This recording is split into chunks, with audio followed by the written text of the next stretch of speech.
Pronto.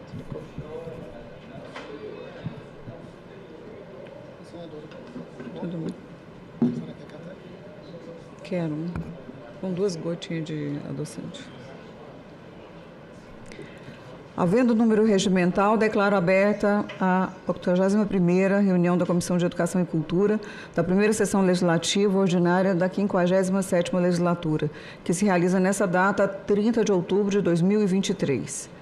A presente reunião destina-se à realização de audiência pública com o objetivo de discutir o custo aluno-qualidade, CAC, no contexto do lançamento da nota técnica conjunta da Campanha Nacional do Direito à Educação e da Associação Nacional de Pesquisa em Financiamento da Educação, FINEDUCA, em atenção ao requerimento número 112, de autoria do senhor senador Flávio Arnes, nosso presidente.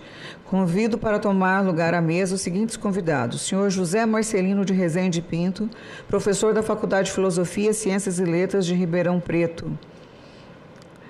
Bem-vindo. Bem, obrigado. Vamos, Marcelino. Senhor Nelson Cardoso do Amaral, presidente da Associação Nacional de Pesquisa em Financiamento da Educação, FINEDUCA.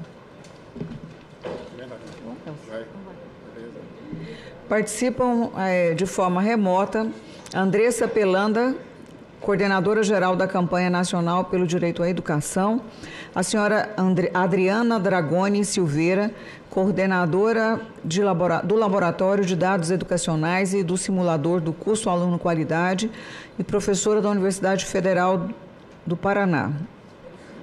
E o senhor Daniel Cara, professor da Faculdade de Educação da Universidade de São Paulo.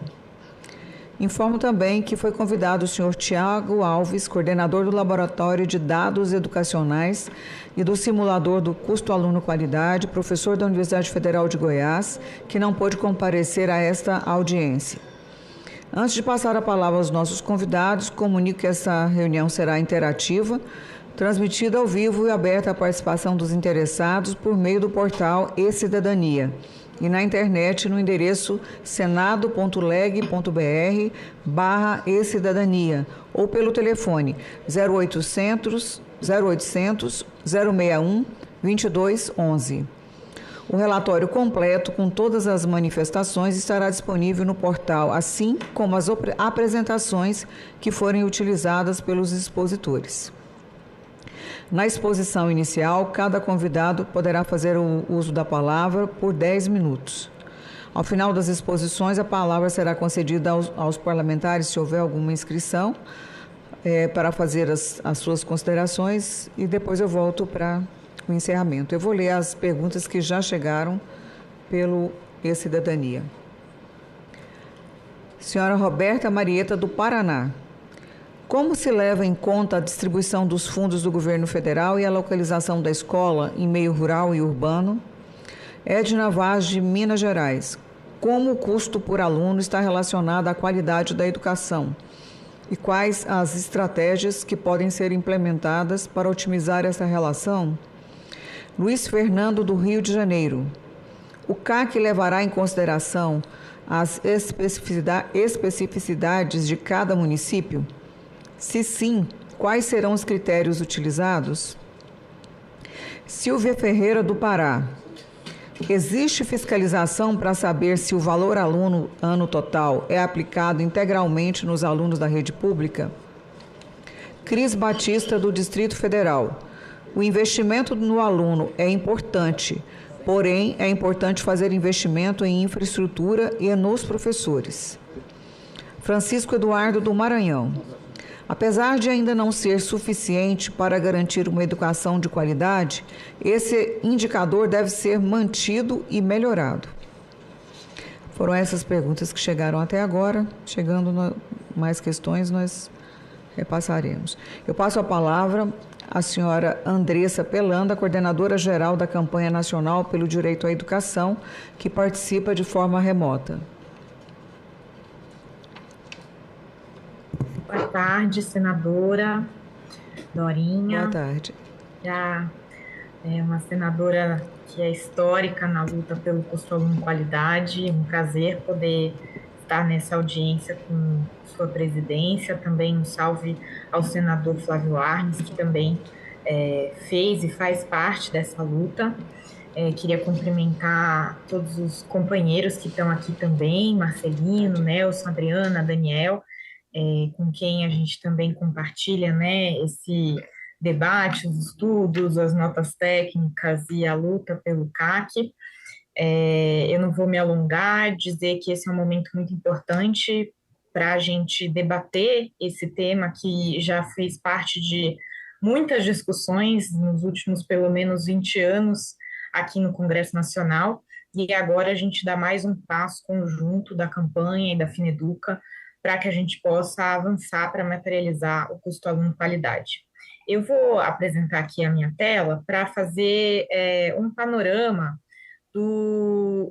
dessa nota técnica, né, que a gente lança hoje, que já está quase para uma publicação, né, já que ela é bastante densa, traz uma série de elementos novos de simulação que a Adriana deve apresentar e também os demais que estão presentes aí no Senado, mas eu fiquei incumbida de fazer esse cenário geral introdutório da nota, né, e desse histórico que faz a gente chegar até aqui. Então, a nota tem como título Fundeb com custo aluno qualidade no caminho da justiça federativa, igualdade e qualidade na educação básica, estimativas do custo aluno qualidade inicial, o CAQI. Essa nota técnica foi elaborada, né, em conjunto da campanha com a Fineduca, por meio do simulador, né, do SINCAC, que é coordenado pelo Laboratório de Dados Educacionais, tem esses autores aí da lista como autores em ordem alfabética, e eu deixo aqui também o link para acessar, ela já está disponível no site da campanha da Fineduca.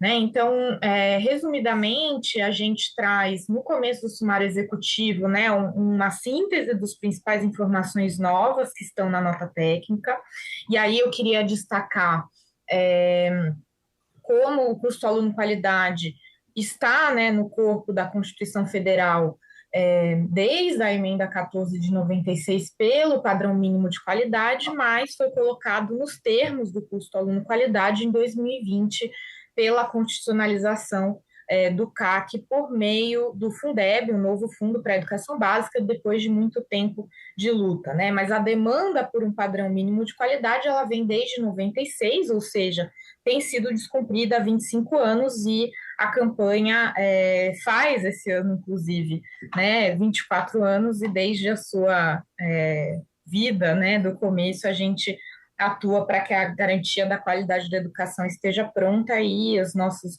materiais, estudos, né, com o primeiro, lá em 2007, lançado pelo professor Marcelino, com a Denise Carreira, que era coordenadora da campanha à época, inauguraram esse debate, né, de forma mais aprofundada pela campanha.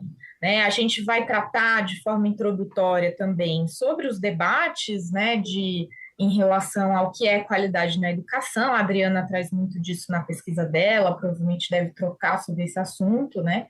E que, como a legislação educacional brasileira, entre as possibilidades de fazer baseadas em recursos e outras em resultados em larga escala, a legislação brasileira sempre colocou a diretriz de a qualidade da educação ser baseada em insumos nesses recursos, né? Então, ela consagra justamente esse conceito de qualidade nas condições de oferta e na presença de insumos para parâmetros mínimos.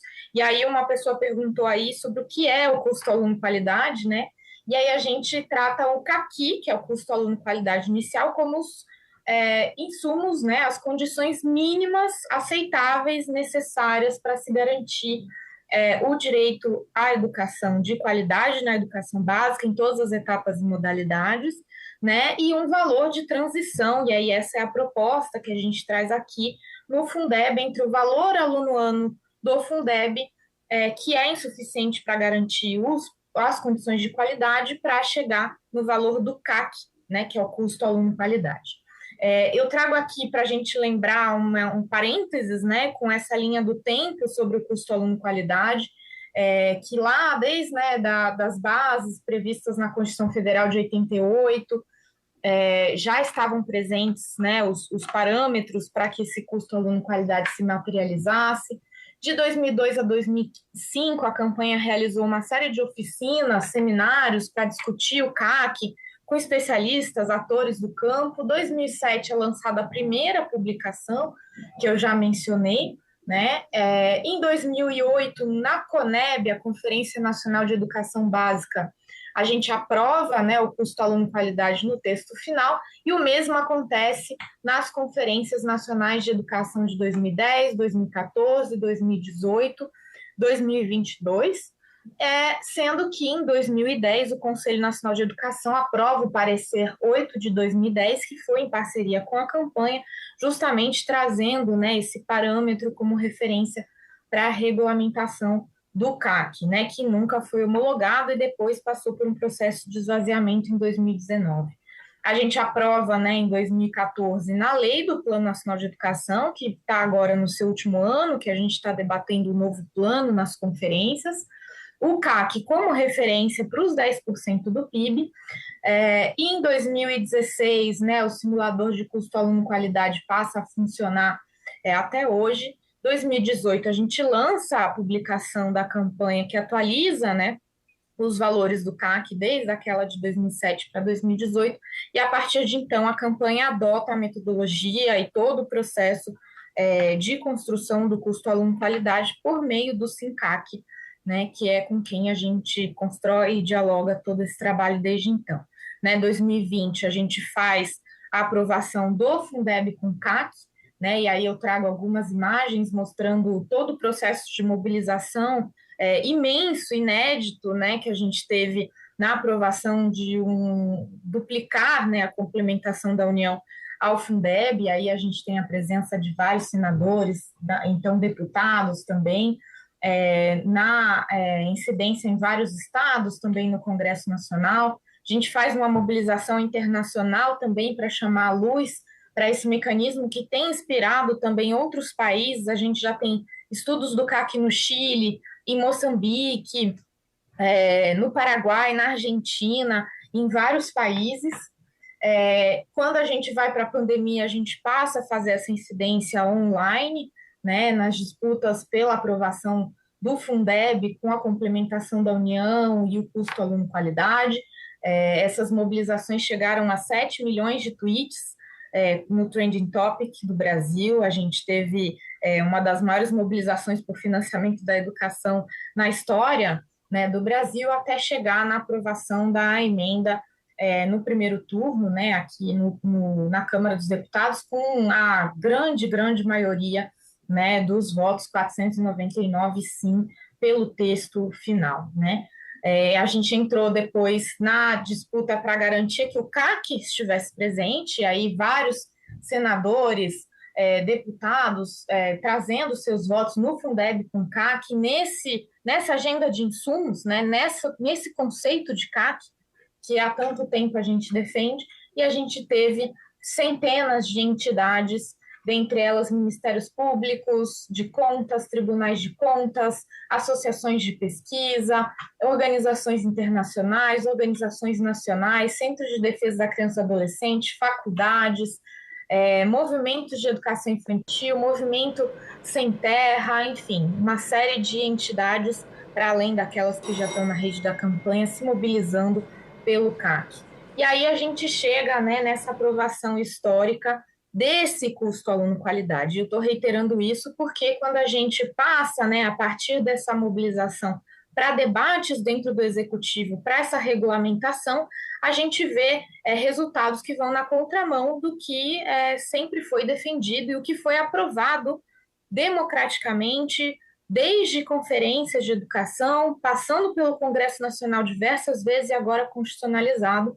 A gente faz essa defesa. Aqui tem 2 artigos no livro que o INEP lançou sobre o assunto, mas infelizmente a conclusão, né, dos organizadores do INEP vai na contramão dessa pesquisa, e a gente vem 15 aqui, segundos. nesse dia, reiterar o conceito de custo aluno-qualidade e toda essa construção que já veio sendo debatida no Congresso. Essa é a tabela, né, final que a nota técnica traz. Eu não vou me estender nela.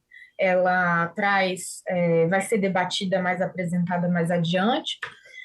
E eu queria trazer também o lembrete de que o custo aluno qualidade, além de garantir qualidade mínima e avançando, né, para uma qualidade mais desenvolvida nas nossas escolas de educação básica, ele também é uma ferramenta de garantia de controle interno e externo, monitoramento social e gestão, né? Não à toa a Undime, a União dos Dirigentes Municipais de Educação, é uma das principais defensoras e construtoras do custo aluno qualidade, que gera, né, um processo de equalização maior, especialmente para os municípios, e aí fica um retorno também para a pessoa que fez a pergunta sobre isso. Né? E aí, qual que é a proposta que está sendo colocada aqui para a garantia desse valor? Né? O que isso significa em números? Essa receita potencial mínima vinculada à educação básica, que foi publicada já em artigos científicos, Tiago, Marcelino, Adriana devem falar um pouco mais sobre isso, ela representa 384 bilhões de reais, o que, na verdade, significa 68,3 bilhões de complementação da União para essa garantia do custo aluno qualidade inicial, né? Então, esse avanço. Esses são números que a professora Dorinha não deve achar estranho, né? Eles dialogam muito com todos os números que a gente já falou anteriormente, só está basicamente atualizado, ajustado e detalhado para o tempo atual. Para concluir, né, vale dizer que a gente está fazendo esse primeiro desenho, né, de garantia desse CAQI a partir do que foi aprovado no Fundeb. É claro, é preciso fazer novos estudos e esforços adicionais para que a gente possa acrescentar fatores, né, do CAQI Plus, né, professor Marcelino, que sempre foi falado, que são os fatores de equidade, de raça e etnia, outros que tratam também da região amazônica, mas esse é o principal, né, esforço, já está posto aí na nota técnica do bolo grande de recursos. Para essa equalização, vale dizer que o VAR, né, uma das complementações hoje do Fundeb, precisa ser ajustado para garantir também esse esforço de equalização, especialmente em relação ao fator raça e etnia, e a gente precisa melhorar o Sistema Nacional de Educação, o SNE, que já foi aprovado no Senado, mas com vários problemas que precisam ser aprimorados. A gente conta com a Câmara dos Deputados hoje, depois com a revisão e aprovação do Senado, para melhoria especialmente desses dois fatores, do custo aluno qualidade do SINAEB, já que eles são regulamentados pelo projeto de lei do sistema. E aí, para concluir, né, a gente está aqui de novo diante de uma decisão do Congresso de transformar essa escola, que foi notícia no mês de maio desse ano, no interior de Pernambuco, na escola que a gente quer, na escola do custo aluno qualidade. A gente não está distante disso, já faz mais de 20 anos que a gente está nessa luta e a gente conta com os nossos senadores para continuar votando a favor do Fundeb com CAC. Muito obrigada. Muito obrigada, Andressa. Com certeza nós vamos seguir no debate. Eu passo a palavra agora, em seguida, para a Adriana Dragoni Silveira, coordenadora do Laboratório de Dados Educacionais e do Simulador do Custo Aluno Qualidade, professora da Universidade Federal do Paraná. Boa tarde a todas as pessoas que estão aí presentes, a senadora Dorinha por coordenar esta sessão. Vou compartilhar aqui na tela com a apresentação. Então, aqui estou representando, né, o grupo do Laboratório de Dados Educacionais, que conduz, né, a pesquisa do simulador de custo-aluno, que também é coordenada pela professora Gabriela Schneider, da Universidade Federal do Paraná, e pelo professor Tiago Alves, da Universidade Federal de Goiás, né? Aqui, para iniciar minha fala, quero destacar, né, assim como já trazemos na nota também, que o atual modelo de financiamento da educação, por meio da vinculação constitucional de recursos, ele é um importante mecanismo, né, porque ele garante um orçamento mínimo para a educação. No entanto, considerando as distintas capacidades financeiras dos entes federados, nós temos uma forte desigualdade no financiamento educacional, o que isso não potencializa, né, uma equidade de recursos para todos os estudantes. E não assegura dois princípios constitucionais fundamentais, que é a igualdade de condições para acesso e permanência na escola e o padrão de qualidade. Por isso, o custo aluno-qualidade, o CAQ, eles são importantes mecanismos para inverter essa lógica e enfrentar as desigualdades no financiamento da educação, que busca alterar a lógica de quais são os recursos necessários para se garantir uma educação adequada, uma educação com padrões de qualidade. Como a Andressa já destacou inicialmente, aqui eu vou detalhar um pouco mais, mas não tanto também, porque isso está mais detalhado no texto da nota, nós fazemos uma revisão da nossa legislação no que se refere ao padrão de qualidade e ao custo aluno-qualidade. Cabe destacar que nossa Constituição estabelece como princípio constitucional a garantia do padrão de qualidade. E, na função da União, vai determinar, né, a função da União de garantir a equalização de oportunidades educacionais e o padrão mínimo de qualidade. Conforme a Andressa já destacou, na Emenda Constitucional 108, esse padrão mínimo de qualidade é colocado que deve-se considerar o custo aluno qualidade inicial. Outro destaque importante no que se refere às nossas normas já existentes sobre padrão de qualidade e o CAQ é a definição existente na própria LDB. A LDB vai colocar, né, um padrão mínimo de qualidade de ensino como a variedade e a quantidade mínima por aluno de insumos indispensáveis ao processo de ensino-aprendizagem. Ou seja, há uma ênfase aqui da definição de insumos necessários. E também coloca a função da União estabelecer esse padrão mínimo de oportunidades baseado no cálculo do custo mínimo por aluno. Ainda cabe destacar, né, que no PNE há 2 estratégias na Meta 20 para o estabelecimento do custo aluno-qualidade, referenciado nesses padrões mínimos estabelecidos na legislação educacional com base nos insumos indispensáveis. Então, se a nossa legislação, né, faz esse destaque para os insumos mínimos, ou seja, há uma disputa na literatura de curso, nas pesquisas, que os custos poderiam ser calculados tanto em resultados como também em metodologias de insumos. Mas a nossa legislação, e não é um documento normativo, há todo um enfoque para a qualidade ser referenciada nas condições adequadas e na presença de insumos para que garantam essas condições necessárias para potencializar o ensino-aprendizagem. É lógico que, quando a gente fala em qualidade da educação, em todas as suas dimensões, em todos os seus aspectos, os recursos financeiros não bastam, mas os recursos financeiros, eles são essenciais para que a gente possa custear recursos e insumos que garantam condições de oferta. Assim como foi falado, para que garanta boa infraestrutura, para que garantam professores bem formados na escola. Então, dessa forma, dinheiro importa para a qualidade. Então, essa é uma ênfase importante, que já está presente na nossa legislação e a nota da FINEDUC e da campanha reforçam isso. Para o cálculo do CAQ, né, essa nota da FINEDUC e da campanha se utiliza do simulador de custo aluno qualidade.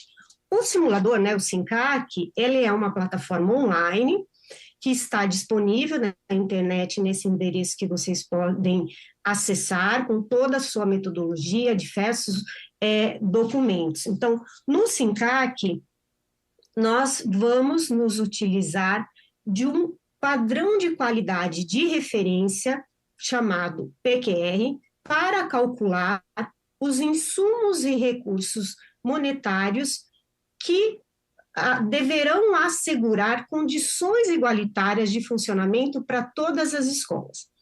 Esse PQR, ele busca dialogar com o artigo 4º da LDB, no que seriam a variedade e a quantidade mínimas por aluno de insumos indispensáveis para o processo de ensino-aprendizagem.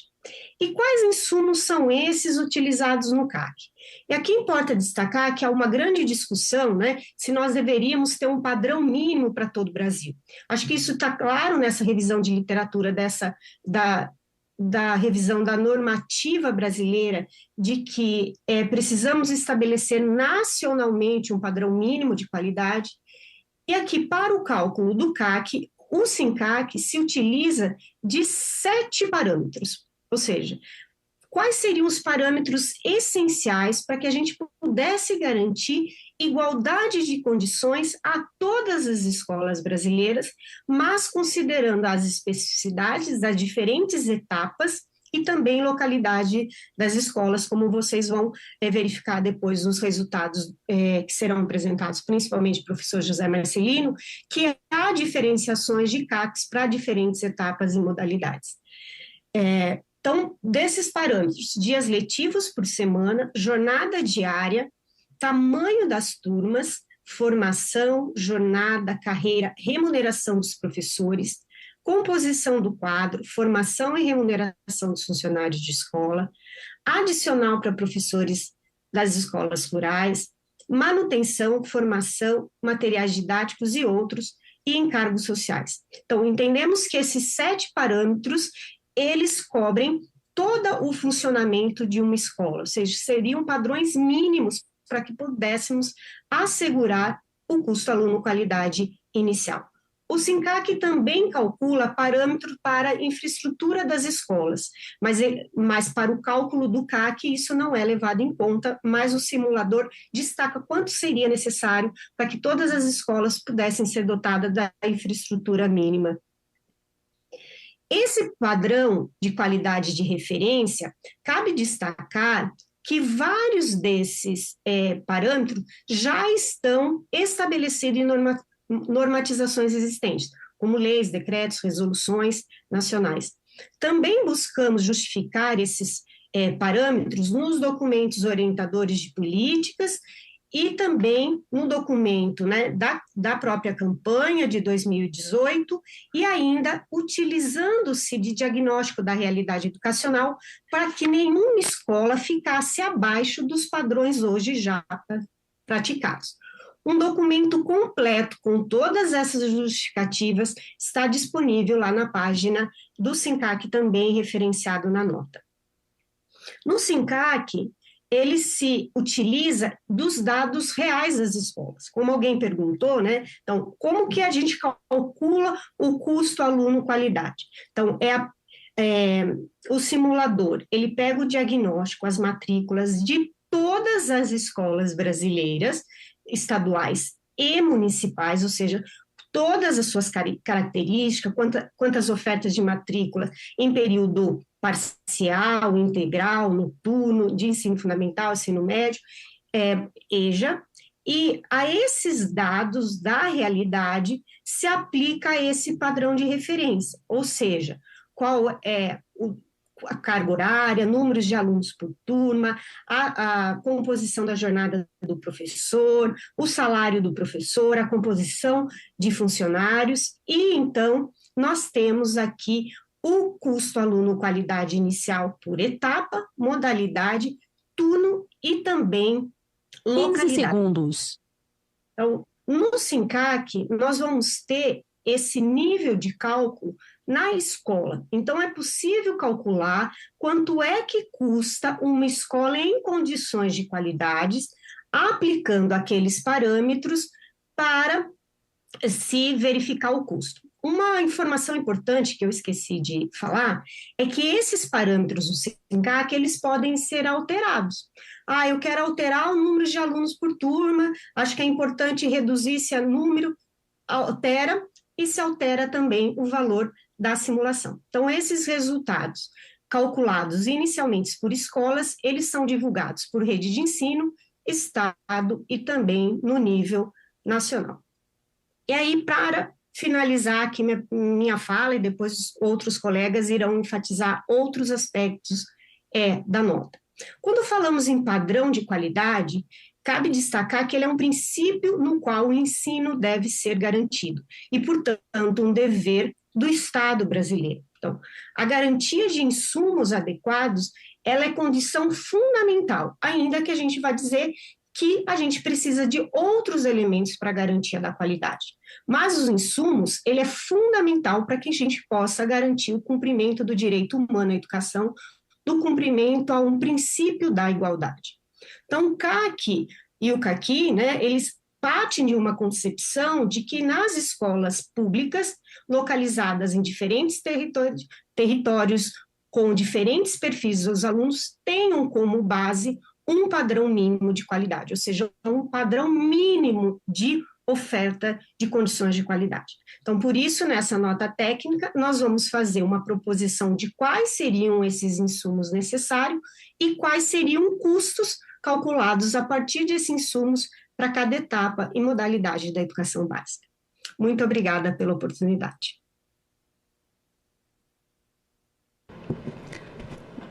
Muito obrigada pelas contribuições. Eu passo a palavra agora em seguida para José Marcelino de Rezende Pinto, professor da Faculdade de Filosofia, Ciências e Letras de Ribeirão Preto. Boa tarde, senador e professora Dorinha, nossa companheira de luta de anos, né, e que está do lado do Legislativo, mas também uma larga experiência também na ponta, né, Dorinha? Acho que isso é fundamental, compartilhar também com os colegas da consultoria, meu presidente Nelson, senador Flávio Arnes, e me coube a tarefa que, na verdade, era do Tiago, mas o Tiago, infelizmente, ele está numa reunião da CAPES, que é fundamental para os programas de pós, então a tarefa que seria dele coube a mim, né? Estamos aí, estava fazendo as contas, professora Dorinha, eu estava no lançamento CAQUI da campanha CAQUI 1, então há 17 anos a gente estava na Comissão de Educação da Câmara, lançando aquele que virou o livrinho roxo do CAQUI, né? Então eu fico muito honrado de estar aqui hoje, né, no Senado, lançando, né, com os companheiros, colegas, essa versão. Bom, o meu papel aqui, na verdade, é apresentar os números, né, os resultados. Então, vamos lá. Para onde que eu aponto? Acho que o botão é errado. Anda aqui? Agora foi. Bom, os antecedentes, eu acho que vale a pena, a Andressa já recuperou, mas eu acho que vale a pena citar os antecedentes, quer dizer, tem uma história anterior, né? E aí temos, inclusive, consultores, né, da Câmara, do Senado, então, Edirualdo Melo, Paulo Sena sempre lembra, né, Paulo Sena? Messias Costa, né? Acho que a importância do João Molevade também, o João teve um papel importante em torno ali do Pacto pela Valorização do Magistério, o nosso professor Melchior, que é referência de todos, né, que trabalham com financiamento da educação. Referenciei também a pesquisa do INEP, né? Não é porque eu estava lá, mas eu acho que foi o primeiro estudo de custo-qualidade, aí foi um estudo de campo, né? A gente lamenta que o INEP não tenha mantido essa tradição, né? E aí a gente tem o divisor de águas, né? Primeiro, a emenda 14 do Fundeb, que introduziu o conceito básico e o prazo, né? É importante lembrar que nós estamos 22 anos em atraso, né, em relação a algo que estava no corpo, né, era transitória, mas era constitucional o prazo, né? Então acho que nunca é demais lembrar, e o papel central da campanha, né? Então é isso. E hoje estamos vivendo um novo momento, porque, como a Adriana já centrou, é um novo desenho, né? Quer dizer, é a possibilidade de você pensar escola a escola, quer dizer, nós estamos pensando num sistema, né, e aí não temos como não citar o Tiago Alves, né? Quer dizer, nasce com o doutorado do Tiago Alves, quer dizer, com a capacidade da inteligência, com a tenacidade, eu diria até com a obsessão. O Tiago tem que segurar ele um pouco, porque ele quer ir no detalhe do detalhe, né? Pensar um sistema, né? Óbvio que é uma construção coletiva, né? Mas pensar um sistema que, fixados os parâmetros, ele vai escola a escola, então ele vai ver, e a gente sabe que as escolas brasileiras, essa era a crítica ao outro desenho do CAQUI, né? Porque o outro desenho do CAQUI a gente pensava escolas típicas, uma creche típica, né? Um anos iniciais típico, e na verdade não existe o típico no Brasil, né, Dorinha? Quer dizer, você vai ter numa mesma escola creche misturada com pré-escola, às vezes com anos iniciais, a gente acha de tudo, a gente acha creche e ensino médio, né? E o que é interessante dessa metodologia é que ela é exatamente capaz de dar conta dessa diversidade e chegar num valor, porque também se eu não tenho um valor, não adianta, né? Então esse é que eu acho que é o grande mérito. Qual é a questão-chave, né? Quer dizer, é assustador que a gente tenha que discutir que insumos são importantes, né? E aí se importa uma discussão dos países ricos que fazem essa discussão, porque eles estão gastando $10 mil por aluno, né? Nós estamos gastando 3.500, o Nelson vai trazer mais alguns dados sobre isso. Quer dizer, qualquer pai, qualquer secretário de educação sabe que é fundamental que aquela escola tenha condições adequadas, né? Então tem hora que eu fico meio assustado, né, como essas discussões existem. Quer dizer, e por que as questões são chave? Porque o que impacta nos custos educacionais? Remuneração, né? Então quando eu comparo com a OCDE, são as menores remuneração, razão alunos por turma, né? E jornada diária do aluno. Quando eu comparo o Brasil com outros países, fica evidente. Mais do que isso, quando eu comparo o Brasil com o Brasil, quer dizer, quando eu comparo o Brasil com as escolas privadas que de fato são boas, né? A razão aluno turma é outra, né? As condições de oferta são outras. Então, assim, é duro ter que dizer isso, mas temos que dizer, né? Porque temos que repetir, porque infelizmente a gente ouve muito ainda que dinheiro não faz diferença, e obviamente faz, né? Já falei da inovação, né? Então ele trabalha com essa ideia das 138 mil escolas. Então o sistema ele consegue colocar, são os ingredientes, né? Eu gosto da expressão ingredientes, né? O caqui é um bolo, um bom bolo ele precisa de bons ingredientes.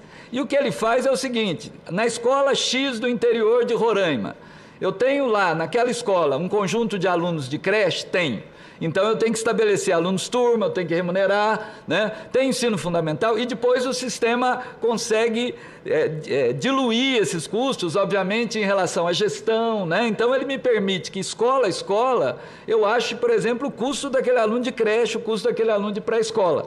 E o outro elemento central, que é a grande discussão que geralmente acaba ocorrendo no Congresso e principalmente com o Executivo, é qual o tamanho da conta. Porque o que é interessante dessa proposta é que ela não é paralela ao Fundeb, ela dialoga diretamente com o Fundeb, particularmente ela dialoga com a complementação VAAT, né? Então ela não é uma proposta que desmonta ou que precisa desmontar o Fundeb. No fundo o que a gente está dialogando é qual, né? Lembrando que o princípio constitucional estabelece um mínimo, né, de 10,5 no VAAT, então quer dizer, a complementação VAAT ela é passível de ampliação, e no fundo o que o sistema tenta calcular é quanto deveria ser o VAAT para viabilizar o caqui, né? Então é legal porque esse sistema bom, ali tem a tabela completa que depois vai ser disponibilizado, mas para não ficar com um slide ruim, a gente concentrou naquilo que é fundamental, né? Teve uma decisão que essa foi uma decisão política, ela foi além um pouco do SINCAC. A gente sabe o dilema que é hoje, né, na comissão de financiamento, né, a CIF, a questão dos fatores de ponderação, né, porque no fundo ela vira uma guerra federativa. Então, quando a gente faz os custos, obviamente agora trabalhando com esse padrão de qualidade, não um custo real, não um custo médio, o custo necessário para ter qualidade. A gente observa o seguinte, isso no CAQUI anterior a gente já chegava em números similares. O ensino fundamental 2 e o médio acaba ficando com fator de ponderação abaixo. Por quê? Porque são mais alunos por turma, tá certo? E escolas maiores. Esses dois elementos têm impacto no custo. Só que a diferença é pequena, né? Hoje essa questão não fica às vezes evidente, porque a remuneração às vezes é menor, por exemplo, na educação infantil, o que não é correto, porque eu não posso remunerar por etapa, tá certo? Eu tenho que remunerar por qualificação. Como o CAQUI SINCAC, ele garante a remuneração pela meta 17 do PNE, então nós estamos pagando em torno de 6 mil mês, 5.800, então ele está pagando todo mundo no mesmo padrão de remuneração média.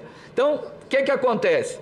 Você tende a ter o fundamental um pouco mais acima, porque ele é tem menos alunos por turma. A decisão política da Fineduca é que vale a pena pôr um fator de ponderação 1 para esses 3, né, mais EJA. Porque ao fazer isso, nós estamos trabalhando com 59% das matrículas. Então, aquela briga, muitas vezes fratricida no âmbito da CIF, ela perde o sentido. Quer dizer, vamos sair da lógica do cabo de guerra e vamos entrar na lógica do custo-qualidade. Então, fator 1, a gente teria algo como 655 por mês. A gente tem trabalhado com mensalidade, porque no Brasil a gente está mais acostumado, né? E ano em torno de 7.860, né? Esse seria o fator de ponderação 1, né, do CAQUI. A creche teria, só para ter uma ideia, 3,4, né? A CIF ampliou, acho que foi para 1,5, né, se não me engano, a integral. Ixi, vamos correr, né? Pré 1,1, o rural, que é o outro desafio, né? Tem uma pergunta do rural, 1,57, que as escolas rurais são pequenas, né? Tem uma escola rural com 3 alunos, né? Como é que eu monto um CAQUI numa escola com 3 alunos? E ensino profissional 1,6 e educação especial 2,7. Que são desafios ainda metodológicos, né? A gente fez uma comparação rápida, mas que eu achei bem interessante. No CAQUI anterior, a gente trabalhava em PIB per capita, acho que a Dorinha lembra, né? Na verdade tinha número, mas o parecer do CNE colocou só em PIB per capita. E a gente colocou lá, eu fiz a conta em PIB per capita, dá 19,3. Se eu olho a média da OCDE do ensino primário, é 22%. Ou seja, e ali eu não estou comparando o valor, mas o esforço. Quer dizer, eu não estou pedindo que o Brasil gaste o que eles gastam em dólares. Eu estou pedindo que o esforço em relação ao próprio PIB per capita seja equivalente. Então, me pareceu um número muito forte nesse sentido, né? E vamos correr, né, Dorinha? Bom, aí vem os números, né? Então, acho que tem que mostrar que são 2 cenários, né? O primeiro cenário que é desenvolvido é o quanto a gente precisaria mais em relação ao que existe hoje. E o outro cenário é o quanto teria que ser a complementação global do Fundeb, né? Isso eu acho que é importante para não dar confusão. Então, para se ter uma ideia, se trabalhou com o cenário de 21, então são dados efetivos de 21, eu precisaria de 68,3 bilhões a mais, né? Nós estamos com 19 bilhões a mais na complementação, só para ter uma ideia. Então, seria 19 mais... né? É significativo. Então, a complementação global da União, ela teria que ser 87,5 bilhões, né? Com a complementação que hoje está com cenário de 23, ela teria que ser de 43,9, só para a gente ter uma dimensão do esforço, né? Só para ter, é um esforço significativo, mas coerente, né? A meu ver, quer dizer, que a União entre com a metade do Fundeb, do que estados e municípios entram, me parece plenamente defensável, né? Numa república onde a União concentra os recursos. Ali são dados que mostram quem são os beneficiários. Então, quer dizer, o grosso do benefício vai para o Nordeste, para o Norte, né? Ou seja, onde estão os mais pobres. Aqui eu fiz uma síntese em percentual do PIB, porque eu acho que fica mais... a gente consegue enxergar melhor. Quer dizer, o Fundeb velho, né, que eu chamo de velho, a complementação era 0,2 do PIB, tá certo? Quer dizer, com o cenário do novo Fundeb, ela chega a 0,46 do PIB. Com o cenário CAQUI, 0,9, por que a gente colocou limite superior? Porque naquele cenário de 21, a gente, não houve atualização, né? O VAT, ele trabalha com uma atualização. Então, ali pegou-se o valor efetivo. Por que não se optou por atualização? Porque a gente viu o problema no VAT, o VAT está num número absurdo. Ele fez uma atualização, essa última atualização VAT, ela explodiu a inflação, explodiu tudo. Né? Teve um problema por causa da pandemia. Então, ou seja, o 0,9 é um superior. Eu acho que no mundo, digamos, atualizando a receita de 21 para 23, a gente teria algo entre 0,7 e 0,8, né? Então, só para dizer, por isso que a gente colocou limite superior. E vamos concluindo. Aí, outro elemento fundamental é que os grandes beneficiários, né? E aí a gente trabalha com a Bolsa Família. Então, quer dizer, quem vai ficar com o conjunto das complementações? Exatamente os entes que concentram as crianças mais pobres da federação, né? Mais vulneráveis, exatamente. Aparecem também entes estados, né? Porque a gente olha o VAAT e nenhum estado recebe VAAT hoje, né? Então observem que os estados do Acre, do Amazonas, do Pará, do Piauí, da Paraíba e Pernambuco, as redes estaduais também receberiam essa complementação. Acho que eu estou na penúltima, vamos lá. Não, terminando, né? Pô, acho que está para uma antepenúltima, né? É só para ressaltar que quando se olha, que o sistema ele permite comparar com o atual VAAT. Então essa foi uma tabela última que o Tiago fez, que é bem interessante, porque ele analisa quanto cada município vai precisar para cumprir aqueles parâmetros e divide pela matrícula. Então eu chego num CAC médio, vamos dizer assim, né? Ou seja, naquele município X, eu vou ter a necessidade por aluno de um dado valor. E eu comparo isso com o VAAT 23. Então fica muito interessante, e o sistema tem um QR Code que permite cada município, cada ente, ver qual seria a sua necessidade e quanto que o VAAT lhe dá. E o que o estudo mostra? 79%, né, necessitariam de recursos acima daqueles que o VAAT propicia hoje. E para a última, né, eu acho que essa síntese é importante. Por que CAQUI? Né? Primeiro, porque insumo é necessário para toda escola, né? A gente tem muito aquele discurso da escolha, né? O pai deve escolher a escola. Por que esse discurso não é bom? Porque se eu crio um sistema de escolha, aquele que é mais forte, ele vai escolher primeiro. Quer dizer, o que eu preciso garantir é que, pelo menos na rede pública, todas as escolas, seja o pai pobre, mora o pai na zona rural, ele tem aquele insumo na escola do seu filho. A terceira questão, segunda, é equalizar. Quer dizer, quando eu aplico esse modelo, como eu já comentei, praticamente todo mundo vai estar no novo VAAT CAC, vamos dizer assim. Percebe? Quer dizer, então, automaticamente o sistema equaliza. Terceiro, é um outro elemento também que eu acho que se valoriza pouco, né? No Brasil se discute muito a ideia de que não adianta mais dinheiro se não tiver eficiência. Ora, o que a lógica do CAQUI calculada via SINCAC permite é que ele vincula o dinheiro à presença do insumo na escola. Então, quer dizer, se o CAQUI custa tanto e a razão de alunos por turma na creche é 10, então por que na escola do meu filho tem 15? Né? Então é interessante porque ele dá um instrumento poderoso para os tribunais de conta, para o Ministério Público e para as famílias. Então, quer dizer, eu acho que ele equaciona elementos centrais, né, da política de financiamento, né? Então, agradecer, eu acho que essas são as ideias centrais. Obrigado, Dani. Muito obrigada às contribuições do professor José Marcelino. Eu passo para professor presidente da Associação Nacional de Pesquisa e Financiamento da Educação, FINEDUCA, professor Nelson Cardoso Amaral.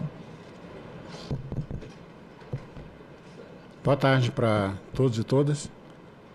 É um prazer estar aqui hoje e uma grande satisfação lançando esse documento sobre o custo aluno qualidade inicial, que foi elaborado com bastante trabalho aí pelo grupo do Laboratório de Dados Educacionais do grupo do SINCAC, e também na colaboração aí com outros membros da FINEDUCA e da campanha. Então, um trabalho conjunto. Vocês acessando o documento, vocês vão ver a quantidade de informações e de análises que existem lá. Mas eu vou aqui hoje pensar no próximo passo, ou seja, que é o financiamento desse CAQUI e também do próximo Plano Nacional de Educação. Então, vou fazer algumas análises já com essa cabeça, né, pensando o futuro do país. Vamos lá? Acho que eu mesmo passo aqui, né? O Marcelino fez algumas referências comparando com países da OCDE. Neste gráfico, a gente tem aí os valores aplicados em educação por pessoas de 0 a 24 anos nos diversos países. Luxemburgo é um valor tremendo, que é 21 mil dólares, poder de paridade de compra. E se a gente vai seguindo ali a lista, a gente vê que o Brasil está lá embaixo com 2.490. O número do Marcelino foi por matrícula. E esse aí é por 0,24, por isso que ele é diferente. Você vê que o México e a Colômbia são países já da OCDE. Então, é muito distante, né, o valor que o Brasil aplica em relação aos outros países. A gente vê que a Finlândia, que é muito referenciada sempre que sai o PISA, por exemplo, aplica lá, qual que é o número lá mesmo? Finlândia, 10.991. Da ordem de 11 mil reais, 11 mil dólares poder de paridade de compra que a Finlândia aplica, né? Aí você vê a Coreia, são todos valores bem elevados comparados com o brasileiro. Então fica desleal, sempre que sai o resultado do PISA, as pessoas que ficam querendo comparar o resultado do Brasil com esses países. Bom, a gente foi dar uma olhada o que ocorreu com a Finlândia, em especial, ao longo do tempo. De 1970 até 2016, esse banco de dados do Banco Mundial dá essa condição de elaborar esses gráficos que virão. Você vê, eles vêm aplicando valores de 5,4, 7,5, 6,9 durante praticamente 50 anos, em termos de equivalente ao PIB, né, em educação. Se a gente examina a evolução do PIB da Finlândia, ele evoluiu de 83 bilhões de dólares poder de paridade de compra para 253 bilhões nesse período, de 1970 até 2016. Se a gente olha a população na Finlândia, ela era de 2 milhões, de 0,24. De 2 milhões, 7 mil pessoas, caiu para 1.532 nesse período de quase 50 anos. Se a gente faz a conta por pessoa, olha como foi o comportamento da evolução do valor por pessoa de 0,24 na Finlândia. Era 2.241 em 1970, 6.933 lá nos anos 90 e chegou a 11.355. Então esse foi o percurso feito pela Finlândia nesse período e é um dos exemplos que sempre as pessoas ficam querendo comparar o Brasil com a Finlândia. Bom, a gente tem uma paciência um pouco, porque mexer com muitos dados internacionais, de calcular para esses países todos o percurso que eles fizeram.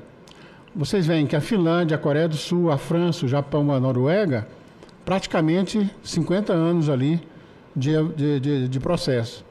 Você vê, a Coreia do Sul, que é outro exemplo sempre examinado no Brasil, passou de 151 para 8.230 nesse período. Nessa conjunção de elevação do PIB, manter altos percentuais do PIB em educação e a queda da população. Então, essas são evoluções que a gente tem que olhar para a situação brasileira. Então, a gente está defendendo a ideia de que está na hora de uma revolução educacional no Brasil. Se a gente quer fazer, é a hora. Porque este mês agora saiu o resultado do censo. E essa projeção da população de 0 a 24 anos no Brasil, que em 1960 era de 45 milhões, e em 2001 era de 87 milhões, ela vai cair para 59 milhões lá em 2050. Então tem uma... O pessoal fala um bônus demográfico, né?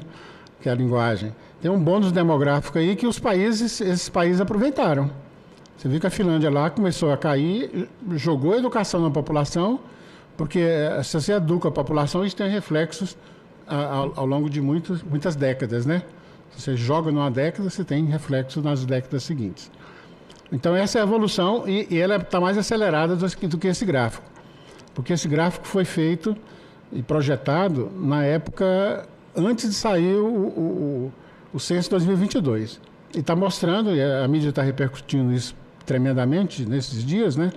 Mostrando que a queda é mais drástica do que essa e mais curta. O nosso tempo está menor. E, é claro, os problemas com os idosos vão aumentar no Brasil, que é previdência e saúde. Bom, então, qual que é a ideia aqui dessa simulação que a gente fez? A gente está em 5,4%, 5,6% do PIB. Agora, se a gente coloca no próximo PNE atingir 10% e mantém os 10% durante um tempo, até 2050, que vai acontecer com o valor por pessoa de 0 a 24 anos no Brasil. Aí vocês veem, o PIB tem projeção também até 2050, que o PELOA, né, o Projeto de Lei de Orçamento de 2024, é obrigatório fazer essa projeção, então a gente pegou a projeção de lá, então o PIB passaria de 1,8 trilhões em 95 para 5,4 trilhões em 2050. Aí são 50 anos, essa foi a lógica desse tempo, os 50 anos lá que os outros países já fizeram isso. Então, por isso, a mensagem de que é hora do Brasil agir nesse setor aí. Então, vê lá. A população de 0 a 24 vai passar de 85, de 1995 para 59. O que vai acontecer com o valor por pessoa de 0 a 24 anos? Era 979, passou para 2.347, chegaria em 6.540, passaria para 8.287 e chegaria a 9.151. Então, se a gente injeta dinheiro daqui até 2034, que é o próximo PNE, e consegue alcançar aquele patamar de 6.500, a gente pode começar a imaginar, a pensar o que fazer. Porque você já vê que o Japão e Portugal já fica mais ou menos naquela faixa ali. Depois tem a Austrália, que é mais alta um pouco, a Coreia do Sul mais alta um pouco, a França mais alta um pouco. É claro que ninguém vai defender ficar no patamar, que seria um outro processo, né? Da Finlândia, que é 11 mil, da Noruega, que é 17 mil, da Alemanha, 10 mil, da Itália, da Dinamarca, 14 mil, dos Estados Unidos, 11 mil, ou seja, 13 mil da Dinamarca, né? Da Suíça, ou seja, não é isso, a gente está defendendo nesses patamares inferiores aqui. O que quer dizer isso? Quer dizer que depois, se a gente consegue manter 10% do PIB, quando chegar a 10% em 2034, e se a gente fica mais um pouquinho no outro PNE, com o equivalente de 10% do PIB, depois já pode baixar e manter um determinado nível de valor por estudante, por pessoa de 0 a 24 anos, né? Depois. Então, está na hora do Brasil agir nesse ponto aí. Não tem outro momento. Aproveitar esse bônus populacional aí, demográfico que está acontecendo, e educar os jovens de 0 a 24 anos nesse momento. E com educação de qualidade, né? Bom, e o Brasil tem riqueza para efetuar essa revolução educacional, né? Se a gente quiser traduzir isso em uma revolução educacional no Brasil, como a Finlândia fez, como a Coreia fez, etc. Aqui existem muitas, e essas estratégias estão propostas no documento de referência da Conferência Nacional de Educação para 2024. Utilizar melhor a riqueza natural brasileira, que é finita, porque a riqueza natural ela pode ser traduzida em recursos associados à parte hídrica, minerais e petróleo e gás. Em relação à dívida ativa da União, que é um dinheiro, né, que poderia ser, quando ele é recuperado, um percentual dele ser aplicado em educação. Renúncia de impostos da União. Podia reduzir, a proposta é reduzir pela metade, né, essa renúncia de impostos, e com isso você teria mais dinheiro para a educação. Elevação da carga tributária brasileira. É uma falácia dizer que a carga tributária brasileira é uma das maiores do mundo. Ela não é nem como percentual do PIB, no documento que a gente vai divulgar está explicitado isso, e nem como valor arrecadado por habitante. Então, dizer que a carga tributária brasileira é uma das mais altas do mundo, ela é em bens e serviços. Isso sim, porque ela é regressiva. Então, se ela fica progressiva e aumenta um pouquinho essa carga tributária, para ficar parecido com a carga tributária com o percentual em relação ao PIB dos países mais ricos, a gente tem um bom dinheiro também que pode ser dedicado às políticas sociais brasileiras a partir desse aumento. A gente sabe muito bem que essa outra é uma proposta polêmica, né, que é limitar o volume de recursos para pagamento de juros e encargos de amortização da dívida a um percentual da média dos últimos 5 anos. A proposta que está no documento da CONAI é em 70% do valor pago nos últimos 5 anos, da média do pago nos últimos 5 anos. A diferença é renegociar. Por que a emenda constitucional 95, o novo arcabouço fiscal, vai estabelecer limites só para despesas primárias, água, luz, telefone, limpeza, vigilância e pessoal, e que atinge toda a área social. Por que não impor também um limite para o pagamento de juros, encargos e amortização da dívida? E renegocia a diferença. Porque renegociação de dívida é uma coisa natural nos países, não é? No Brasil já faz grande renegociação de dívida. A gente sabe muito bem que isso é um assunto polêmico, mas um bom volume de dinheiro seria possível vir daí para o país real, né? Que são os seus 206 milhões de habitantes, a pobreza que existe, toda a dificuldade de saneamento e tudo mais que a gente tem no Brasil, né?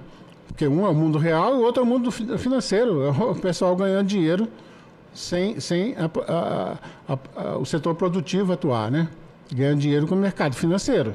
Ou seja, então, faz também uma restrição nesse mercado financeiro para esse bem maior que é a educação da população, saúde da população e tudo mais.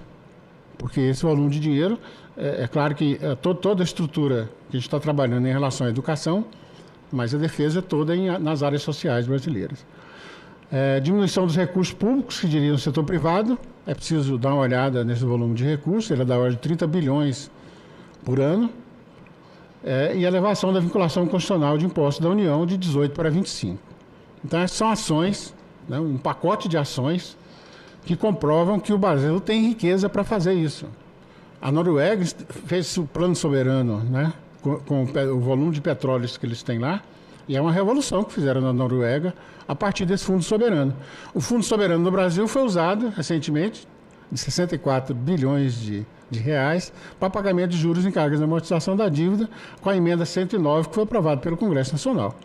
Então tem um conjunto de ações que o país define, né, que chegou a hora de fazer uma revolução educacional, para isso ter repercussões nas décadas futuras, ou vai perder essa hora e gerações grandes aí de jovens, né, e crianças perdidas sem o processo educacional melhor, com mais qualidade e completo. Bom, isso está no contexto da implantação do CAQUI, aquilo que a gente comentou aí, dos 68 bilhões, né? Faz parte desse processo já uma prioridade de implantação do CAQUI. Seriam 68 bilhões nesse contexto, arrumar dinheiro para isso, a partir dessa riqueza. E depois desenvolver estudos do CAC, né? Depois, porque o CAQUI ele é ainda inicial, né? Você tem que depois dar como o Marcelino faz, né? Um plus aí nesse valor, para você ter a implantação de um custo-aluno qualidade. Tem que expandir a educação básica, a educação superior, tem que atacar a educação dos jovens e adultos, né? Que é um volume, um conjunto imenso de pessoas nessa situação, e etc, etc. Ou seja, então, esse é o desafio que a gente traz, né, no Senado, esperando, é claro, apoio dos senadores todos, e da Dorinha a gente tem certeza que terá, por conta da trajetória que ela tem na educação, né? E eu fico me lembrando aqui também, Dorinha, das aulas lá do PPGE, né? No programa de pós-graduação. Ela foi estudante lá, na juventude. Muito obrigado, gente. É um prazer estar falando aqui essas projeções com vocês. Muito obrigada ao professor Nelson Cardoso Amaral, presidente da Associação Fineduca. Eu passo a palavra para o último expositor, Daniel Cara, professor da Faculdade de Educação de São Paulo, USP. Bom, boa tarde a todas e todos. Em primeiro lugar, é um prazer me pronunciar no Senado Federal da República. Agradeço o convite para essa audiência pública no nome da professora Dorinha, hoje senadora da República, mas que por muito tempo acompanhou as lutas pelo custo-aluno qualidade na Câmara dos Deputados e também quando era presidente do CONSED, né, quando eu a conheço, ela era presidente do CONSED. E é um prazer estar nessa atividade com a Andressa Pelanda, com a Adriana Dragoni, com o José Marcelino de Rezende Pinto e com o Nelson Cardoso Amaral. Bom, eu estava pensando aqui a abordagem dessa audiência, essa é concretamente, né, contado audiência, atividade, é a 43ª audiência pública que eu participo para falar de custo-aluno qualidade, ou na Câmara ou no Senado Federal. E essa audiência é mais uma audiência em que a Campanha Nacional pelo Direito à Educação e a Fineduca, nessa parceria que foi extremamente vitoriosa na construção do novo Fundeb, é mais uma audiência que essas duas entidades apresentam um documento científico, um documento sério, balizado, com vários argumentos sobre a importância da implementação do custo aluno-qualidade, do custo aluno-qualidade inicial e do custo aluno-qualidade. Ou seja, na prática, eu começo a atuar nessa área da educação mais diretamente, né, no âmbito das políticas educacionais em 2006, e em 17 anos, a gente tem, a cada ano que passa, e a Dorinha sabe bastante disso, a gente tem aperfeiçoado os estudos de custo aluno-qualidade. E a pergunta que fica, eu gostei muito da apresentação do Nelson, a pergunta que fica é por que o custo aluno-qualidade não se torna uma realidade na República Federativa do Brasil. Importante dizer que quando a gente fala de custo aluno-qualidade inicial, para todo mundo que nos acompanha via internet, na prática a gente está dizendo algo muito concreto para as cidadãs e para os cidadãos brasileiros. E é importante trazer essa reflexão exatamente porque eu tenho acompanhado aqui o chat da audiência pública, esse é o tema central que as pessoas se perguntam. O que é o custo aluno-qualidade inicial? É garantir que cada escola pública brasileira tenha profissionais de educação bem remunerados, considerando os professores e demais profissionais de educação, que todos tenham uma política de carreira, número adequado de alunos por turma e que todas as escolas tenham bibliotecas, laboratórios de ciências, laboratórios de informática, quadra poliesportiva coberta, internet banda larga, alimentação nutritiva e transporte escolar digno. Ou seja, o custo aluno-qualidade ele determina as condições concretas para que os professores possam ensinar e os estudantes possam aprender.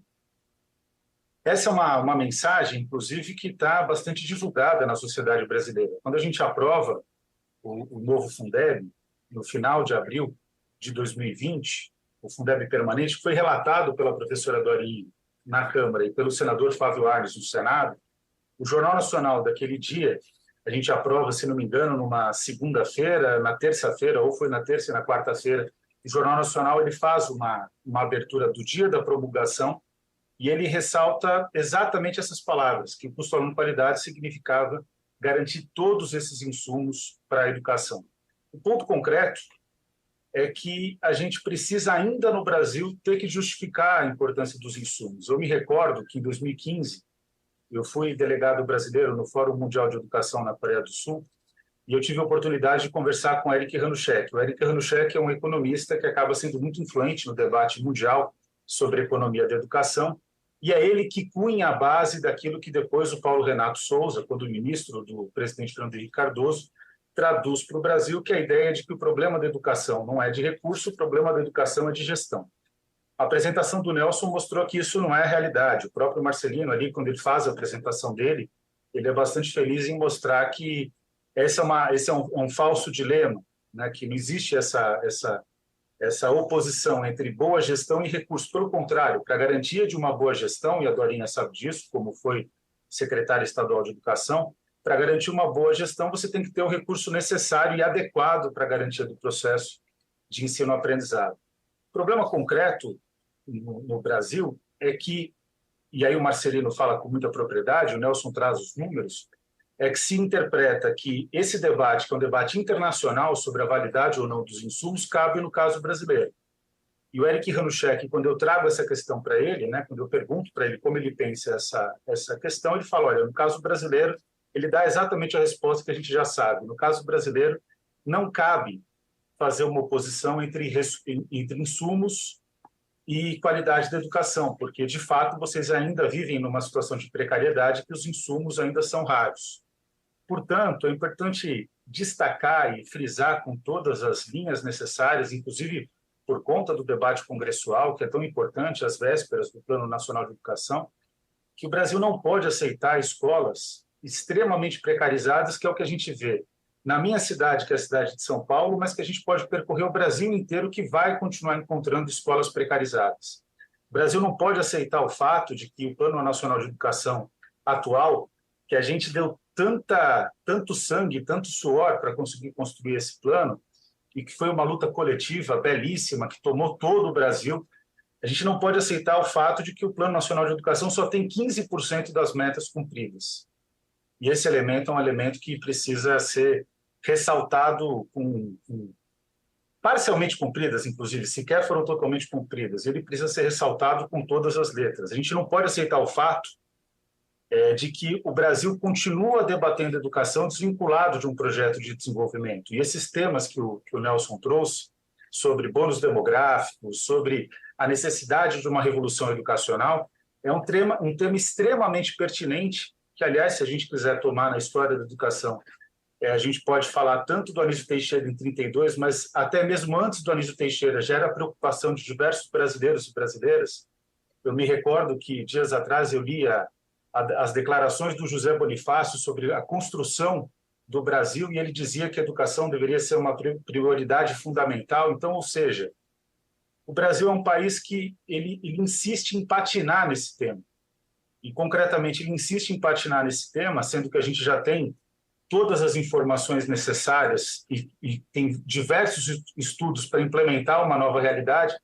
Ele insiste em patinar porque, de fato, a educação pública não é educação para todos os brasileiros e todas as brasileiras. A educação pública é, concretamente, a educação que, para as elites econômicas, acaba sendo a educação dos outros, dos filhos dos outros, e não de todo o povo brasileiro, impedindo aquilo que o Anísio Teixeira falava com tanta propriedade, que é a ideia de que a educação pública ela determina a escola pública como a máquina da democracia e da justiça social. Então, concretamente, o que eu quero chamar a atenção aqui é que essa luta pelo custo aluno qualidade ela passou por diversas fases. A fase mais recente, que foi a constitucionalização do custo aluno qualidade, a deputada Dorinha, na época, hoje senadora da República, vai se recordar desses argumentos, foi dito, por exemplo, numa audiência pública na Câmara dos Deputados, depois reproduzido em matérias de jornais, a ideia de que uma biblioteca, porque nós defendemos um custo aluno qualidade, que todas as escolas tenham bibliotecas, que uma biblioteca não vai fazer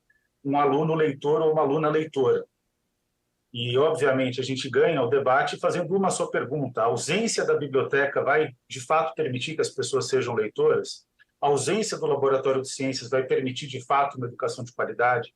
A ausência do cumprimento da lei do piso vai, de fato, significar uma educação de qualidade, considerando que todas as pesquisas internacionais elas demonstram claramente que a qualidade da educação é totalmente vinculada à valorização dos profissionais da educação? Então, concretamente, o que eu quero trazer aqui como uma preocupação, como uma nova fase, inclusive, do debate do custo aluno-qualidade, é que o governo Bolsonaro, inclusive, apresentou uma proposta de custo aluno-qualidade. Verdade seja dita, ele até avançou mais do que outros governos, não no sentido que a proposta seja boa, mas pelo menos ele teve a coragem de apresentar uma proposta.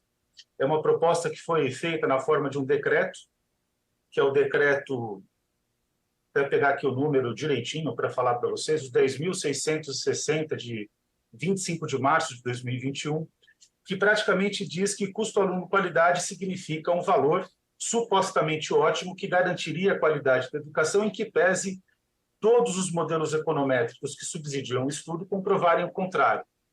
Inclusive, graças à professora Dorinha, no dia, se não me engano, 1º de outubro de 2019, nós apresentamos estudos econométricos que, inclusive, desconstruíam, junto com o cientista de dados Bruno Holanda, que é a Universidade Federal de Goiás, a gente mostra vários dados que mostram que não existe valor ótimo para a garantia da educação e que os insumos são imprescindíveis, porque é preciso materializar a qualidade, a dignidade e o respeito em cada escola pública brasileira. Então, nesse sentido, o debate de custo aluno-qualidade entra agora numa nova vertente. Mas, tristemente, senador Esperidião Amin, que está aqui presente aqui na nossa tela virtual, o senador Adorim, infelizmente, esse país é um país que continua não permitindo que as escolas públicas brasileiras, de fato, tenham qualidade. E o grande objetivo dessa nota técnica é a gente avançar mais um passo para dizer materialmente e concretamente que é possível construir uma escola pública de qualidade. Agora, como o Nelson colocou, isso exige uma tomada de decisão. O Nelson colocou nos termos da revolução educacional brasileira. São termos que eu, inclusive, gosto. Mas, concretamente, os termos que a gente pode dizer de maneira mais afável até, de forma mais consensual dentro do debate público, é exatamente a ideia de que a educação precisa compor um projeto de desenvolvimento. E, tristemente, é preciso dizer que o Brasil nunca teve um projeto de desenvolvimento pensado nacionalmente. Teve um pouco na Era Vargas, um pouco com Juscelino Kubitschek, mas ainda é um país que é ausente de ideias que, de fato, promovam uma sociedade justa, próspera e uma sociedade sustentável, que é uma questão fundamental nos dias de hoje. O problema concreto para construir esse projeto de desenvolvimento é um só.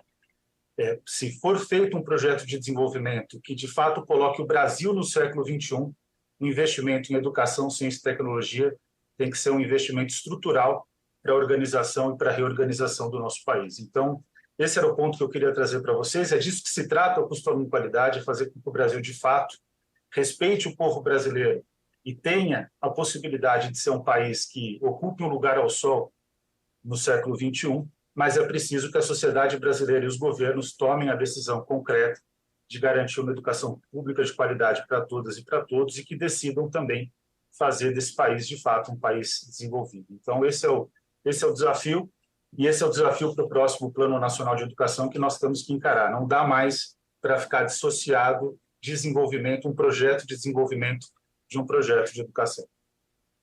Muito obrigado a todas e todos. Muito obrigada pela participação e, logicamente, a luta permanente. Ainda bem que o professor Nelson não falou o tempo, né, Nelson? Nós estamos trabalhando há muito tempo com essa ideia do financiamento e lutando contra muitas falácias, né, de que a gente já gasta muito, já tem muito, o valor é semelhante.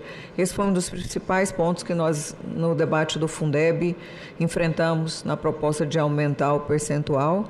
E a gente precisa, o Daniel fez uma fala sobre a questão da iniciativa do próprio governo Bolsonaro do CAC, mas e também mais do que dobrar a complementação da União, porque em outro momento nunca passou de 10% a complementação.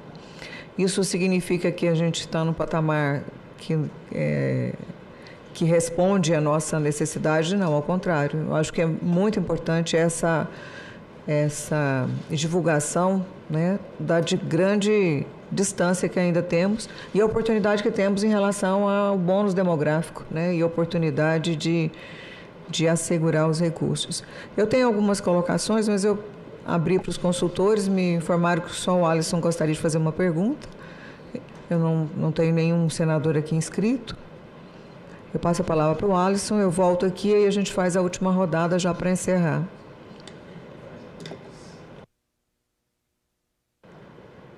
Está funcionando? Tá.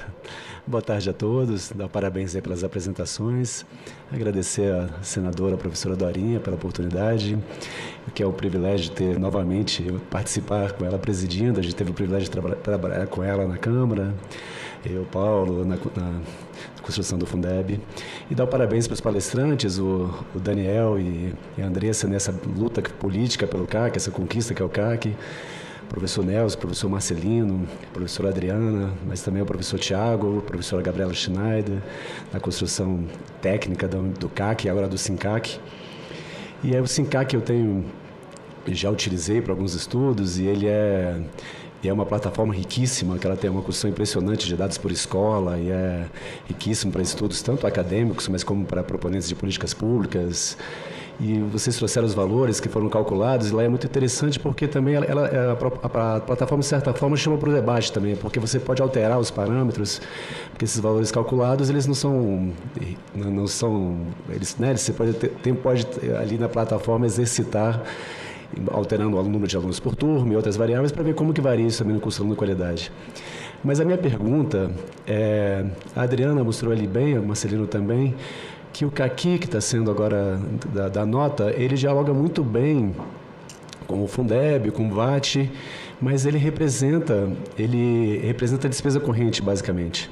A Adriana até trouxe ali separado, que o SINCAC também calcula os recursos necessários para a infraestrutura, mas ele tem uma outra lógica, né? Ele tem uma lógica ali de uma despesa mais alta e mais menos espaçada no tempo, né? Precisa de mais recursos no período mais curto, ele tem uma lógica diferente e tal. E é sobre isso que eu queria saber, como que vocês pensam, como que seria possível equacionar o que seria, não sei se vocês não chamam assim, mas seria uma espécie de CAC infraestrutura e um CAC despesa corrente. E esse CAC despesa corrente, ele foi mais, né, ele está ali nesse exercício da nota técnica, ele está ali nesses valores que são comparados com o Fundeb. E como que vocês pensam para equacionarmos o que seria um CAC infraestrutura. Obrigado. Bom, eu queria colocar alguns elementos. Primeiro, eu tenho recebido muitas demandas e na minha, acho que principalmente quando nós tratamos da questão do custo aluno qualidade, o CAQ, e muita gente, instituições perguntando sobre a questão dos fatores de ponderação e como um fator de apropriação do recurso, porque de acordo com o que está definido como relação dentro do fator de ponderação, é o recurso que vai para a rede. Mas, ao mesmo tempo, o uso desse recurso, ou seja, a aplicação, não corresponde ao que foi computado. Ou seja, eu tenho X pela escola indígena, recebo aquele valor pela escola indígena, mas não tem nenhuma transparência em relação à ida do recurso para o atendimento da escola indígena, da escola do campo, do ensino médio, da creche. Então, esse uso dos recursos com os fatores no formato do sistema me parece possível, porque ele é até muito palpável, que não quer dizer que seja fácil para o gestor, porque quando você está gerenciando uma secretaria, você precisa tem alguns elementos que não são fáceis de você dividir. Mas eu acredito que a grande maioria dos recursos é possível, né? Porque o que as instituições têm alegado é que o dinheiro que nós colocamos no Fundeb de apropriação para a educação infantil, de verdade, não está indo para a educação infantil. Não gerou percentual de vagas esperadas, nem atendimento em relação à educação infantil. A outra colocação é em relação à questão, aí é mais uma observação, foi mencionado sobre escolas rurais, mas as escolas indígenas, elas não podem ser assemelhadas só à escola rural, elas têm um desenho e uma especificidade que requer também um olhar diferenciado, que eu sei que se o sistema já não dá conta, ele é possível de ser ajustado, né? A outra questão um comentário sobre a questão da reforma tributária. Nós estamos num período, o texto foi apresentado aqui no Senado na semana passada pelo senador Eduardo Braga. Ele volta para aprova aqui, volta para a Câmara e deve ter mais um retorno ao Senado. E quem tem escolado em relação à questão de imposto e o recurso da educação, nós acompanhamos nos últimos anos a criação de vários tributos com características de impostos, mas que não eram colocados para não incidir dentro da nossa cesta de impostos vinculados à educação. Então, a pergunta é sobre a questão da reforma tributária, ajuste do VAR, né? Como é que a gente pode tentar avançar em relação a essa questão. E uma última, acho que o professor e presidente Nelson trouxe alguns elementos palpáveis, né, de avanço. Eu me incomodo tanto quanto o Daniel, e acho que a maioria, discutir um novo Plano Nacional de Educação, e eu ouvi de uma outra gestão, na época do plano anterior a esse, que era um documento de ficção científica. Quem dá bola para esse plano? Ele está na gaveta aqui porque foi uma coisa feita sem nenhum critério. Não falando desse último, mas do antecessor, né? do plano anterior. E aí a minha pergunta é um pouco isso, né? Qual é importante essa comissão está participando das reuniões do MEC, na construção da proposta do novo PNE, mas será que a gente quer participar de um novo teatro, de uma nova sessão com questões importantes, mas como é que a gente consegue avançar, e até falei isso com o presidente Rodrigo Pacheco, né, da construção de um plano estratégico para a educação, um pacto, né, pela educação, que eu acho que se nós, não só o plano, mas se nós não conseguimos avançar com vários elementos que foram apresentados aqui, a gente vai perder a oportunidade e daqui 8 anos, 10 anos, está dizendo, olha, o plano foi cumprido em 20%, 30% ou algo parecido, né? Será que a gente consegue avançar sobre um pacto nacional, suprapartidário? Eu tive na Finlândia em 2009, 2010 e vi, lógico que é um país que, em termos de estrutura, é muito diferente da nossa realidade, mas a Finlândia conseguiu construir um pacto pela educação, em que, independente das mudanças políticas e partidárias, um plano, uma meta que foi estabelecido e que é cumprido, e lá na Constituição, na época que eu fui, pelo menos não tinha nada assegurado, nem de percentual de recursos. Mas nenhum gestor que entrava tinha coragem de reduzir recursos da educação. Um outro nível de maturação e de pacto na sociedade. Então, eu me proponho, Daniel, eu sei que o senador Flávio Vargas fala em nome dele, de vários outros parlamentares, como a gente poderia avançar em relação a essa construção desse pacto, com elementos que me pareceram muito objetivos e palpáveis, apresentados tanto pela Adriana, pela Andressa, você, mas o presidente Nelson, né, Marcelino, trazem elementos muito objetivos em relação a decisões legislativas e do próprio executivo, né, que acredito ser possível um elemento de construção. Bom, eu passo a palavra para a Andressa Pelando, lembrando que nós temos agora, para as intervenções finais, um tempo menor de 3 minutos. Né? Andressa, para as suas considerações finais.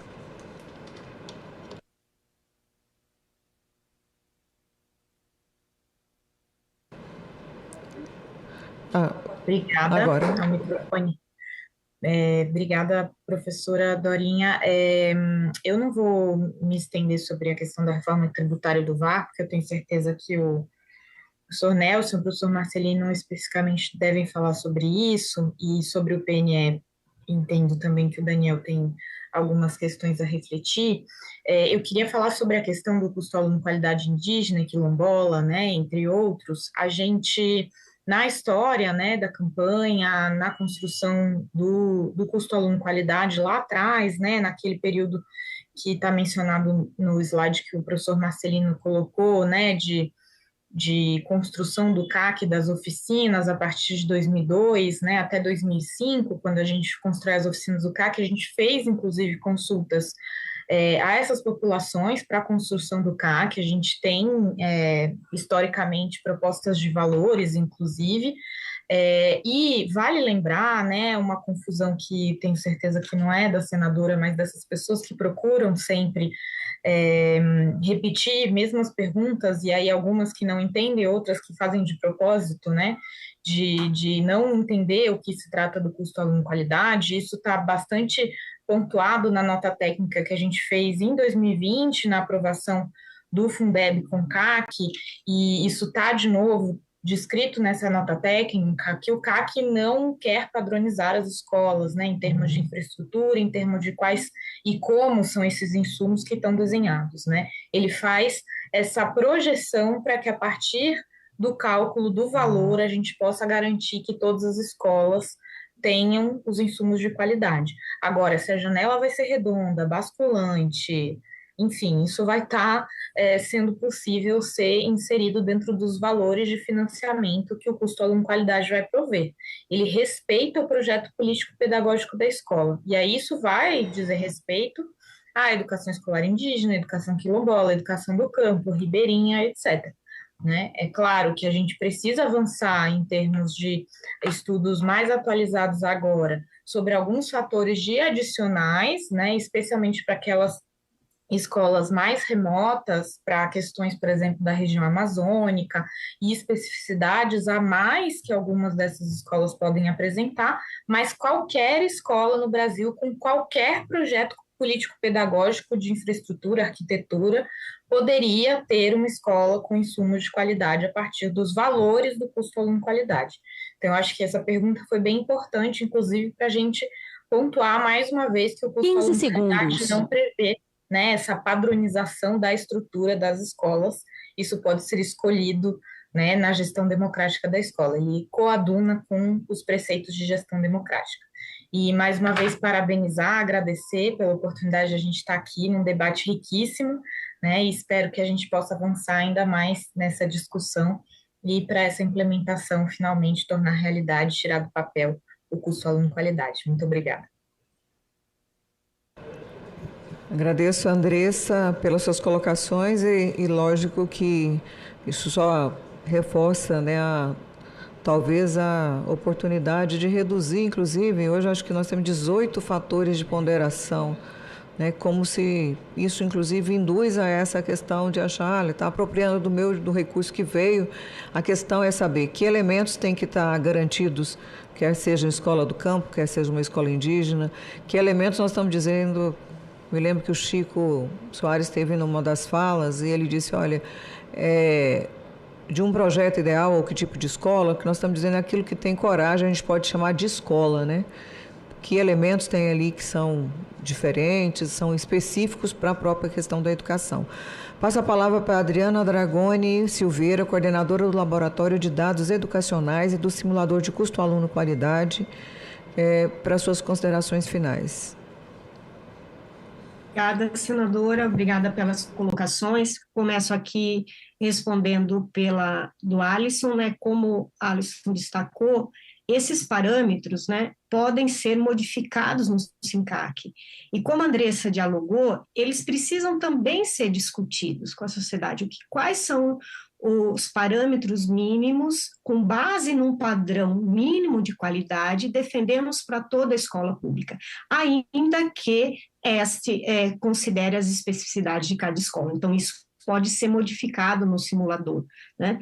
E a despesa de capital também está contemplada no SINCAC. Então, nessa nota, chamamos a atenção que os recursos necessários de despesa de capital para que as escolas sejam providas das infraestrutura necessária, biblioteca, laboratórios, parques infantis, né, diversos itens de infraestrutura, sejam garantidos, por exemplo, por meio de programas federais do Ministério da Educação. Então, seria uma outra fonte de financiamento que não por meio ali do Fundeb. Acho que a gente pode também ampliar esse debate. Outro destaque que eu quero fazer aqui das questões é referente à aplicação dos recursos no que se refere ao controle social. A definição de um padrão de qualidade, de um padrão mínimo de qualidade, ele é importante porque ele vincula os recursos aos insumos, e esses insumos poderão ser controlados tanto por organismos que a gente já tem, pelos órgãos de controles, assim como pelos pais. Então, olha, a escola que o meu filho estuda, faltam professores, não tem uma relação adequada de alunos por turma, o professor não ganha o salário mínimo que seria adequado.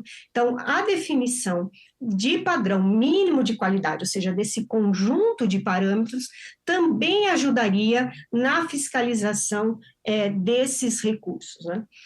Outro aspecto aqui que quero destacar é referente ao custo dessas especificidades, né, os custos das escolas diferentes, né, ou seja, principalmente para a inclusão da população mais vulnerável.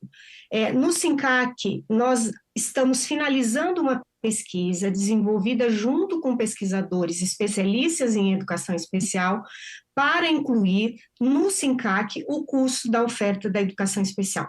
Na nota há uma estimativa de custo baseada na metodologia da campanha de 2018, mas nós estamos em fase de finalização de uma pesquisa 15 segundos para que a gente possa calcular esses parâmetros.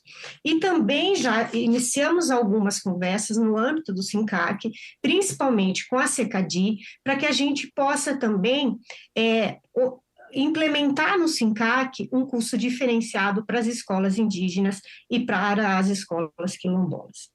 Bem, agradeço a oportunidade desse debate e sempre destacar que o custo aluno-qualidade é importante para que a gente possa promover a igualdade de condições, para que a gente não deixe os sujeitos às sortes do lugar que ele nasce. Então, dependendo do lugar que ele está, ele tem o dobro, o triplo do financiamento de uma outra criança que está no vizinho de um município ao lado, ou seja, a igualdade de condições é um fator importante na nossa sociedade. Muito obrigada. Muito obrigada, Adriana. Passo a palavra para o professor José Marcelino, professor da Faculdade de Filosofia, Ciências e Letras de Ribeirão Preto. Rapidamente, eu acho que a Cris e o Alisson tocaram na questão do gasto com capital. Quer dizer, desde o caqui, digamos, inicial lá da campanha, quer dizer, a gente sempre procurou separar, porque não tem sentido dividir o prédio, né? Eu vou pegar o prédio, dividir o custo do prédio e pôr como elemento. A gente chamava de caqui ano zero. Quer dizer, né, para a escola funcionar no padrão caqui, ela precisa ser padrão caqui.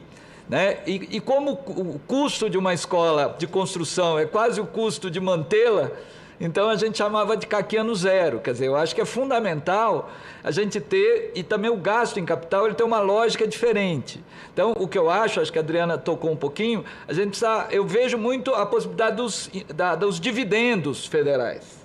Porque o dividendo, se eu penso uma Petrobras, né, a cota federal, um Banco do Brasil, são recursos que, obviamente, o gasto de capital é o que às vezes você tem, às vezes você não tem. Então, a gente tem um plano próprio de o que a gente tem que chamar de enxoval das escolas brasileiras, né? Quer dizer, então, você dotaria as escolas brasileiras do mesmo padrão, né, de insumos. É aquela garantia que o pai entrando numa escola indígena, obviamente, a biblioteca vai ter a cara daquela comunidade, mas vai ter uma biblioteca. Né? O laboratório vai ter a cara da comunidade, mas vai ter um laboratório, essa é a ideia.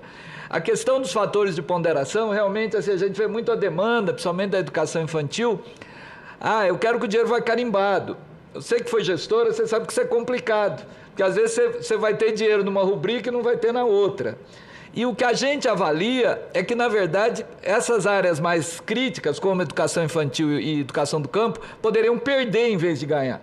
Porque o custo efetivo é mais elevado do que o fator de ponderação. Por isso que o caqui é fundamental, porque aí o caqui vai garantir que aquela escola indígena, aquela creche, tem um insumo. Então a gente sai, porque hoje a gente está na armadilha do fator de ponderação.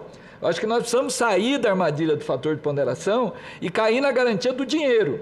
Quer dizer, esse dinheiro tem que ser garantido. Né? E precisa melhorar o CIOP também, quer dizer, até hoje o Tribunal de Contas, ele não separou a educação infantil em creche para a escola.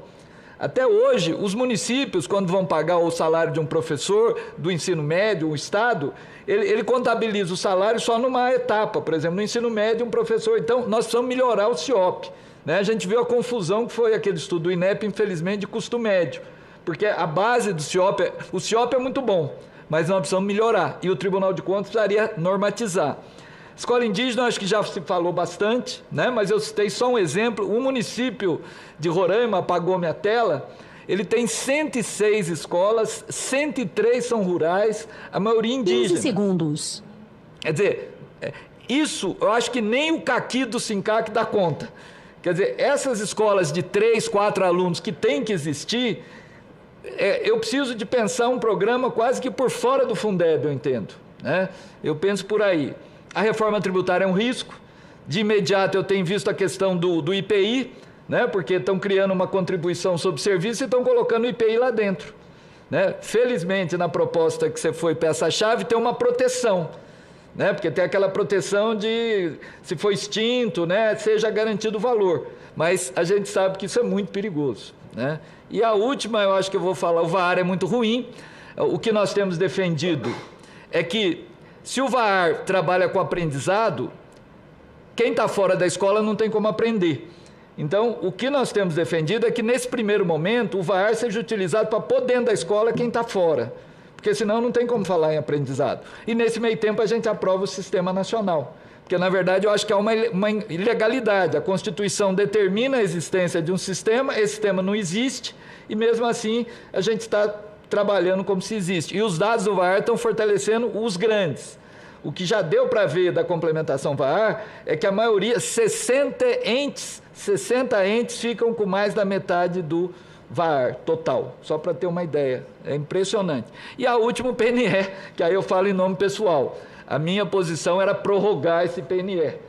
Quer dizer, eu acho que nós estamos gastando uma energia gigantesca que poderia estar sendo utilizada para o pacto que você defende. Quer dizer, nós precisávamos de um pacto. As metas desse PNE foram acordadas. Eu acho que o fundamental está lá. Então, acho que seria muito mais adequado a gente garantir que essas metas... Vamos dar mais 5 anos para esse PNE. Eu acho que seria melhor, porque o acordo ali já está costurado. Exato. Muito obrigado.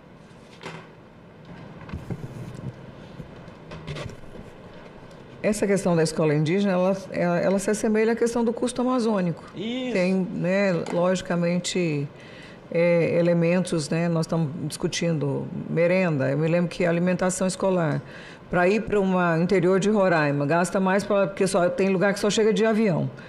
Aí leva, sei lá, R$10.000 de merenda e gasta 20 com o avião para chegar lá o alimento, né? Então, são situações específicas, dependendo da região, e que isso não viabiliza, lógico, nenhum sistema, que o sistema ele vai servir para dar, inclusive, essa visibilidade em relação às questões específicas, né, de cada região.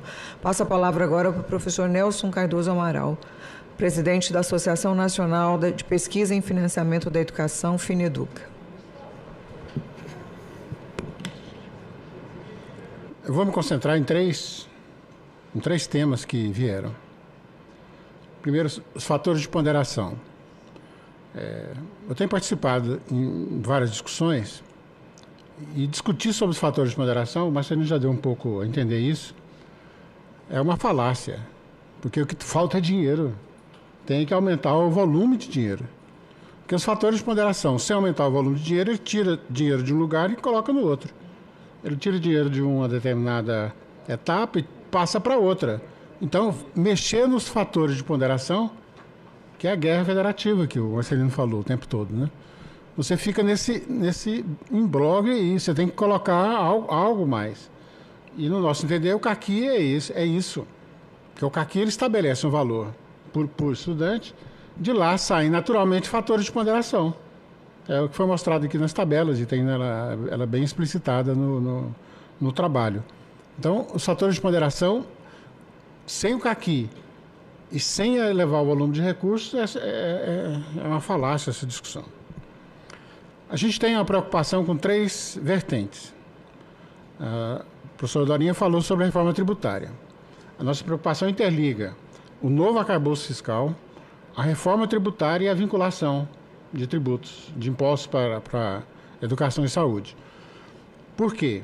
O novo arcabouço fiscal, ainda bem que o Fundeb ficou de fora, porque o Fundeb iria brigar com o dinheiro das universidades federais, dos institutos federais, por exemplo, se ele ficasse dentro. Graças ao Senado, né? O Fundeb ficando de fora, melhorou.